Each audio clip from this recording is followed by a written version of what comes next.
Have you ever really wanted to do something, but you stopped yourself because you knew it wasn't the right choice? That's called resist. Let's explore today's word, resist. Say it out loud with me. Resist. Let's spell it together. Ready? R-E-S-I-S-T. That spells resist. Resist means to stop yourself from doing something or to fight against it. It's when you stay strong and make the right choice, even when it's hard. Here are some words that mean the same as resist. Say them with me. Oppose, like standing against something that isn't right. Withstand, like staying strong through pressure or temptation. Defy, like being brave enough to go against something unfair. Refuse, like saying no when you know you should. Avoid, like staying away from something that could get you in trouble.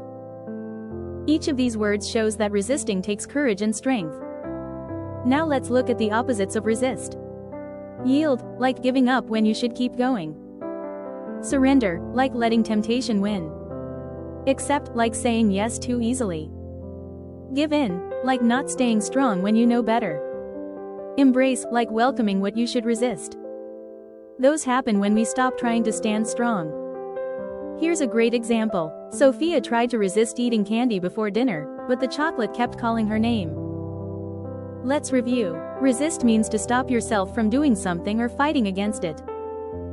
Synonyms include oppose, withstand, defy, refuse, avoid. Antonyms include yield, surrender, accept, give in, embrace. Resistance shows strength. You stand firm when it really matters. Your challenge: try to resist a small temptation, like eating candy before dinner or skipping homework. Every time you resist a temptation, you grow stronger and more confident. See you tomorrow for another Word Up with Sofia.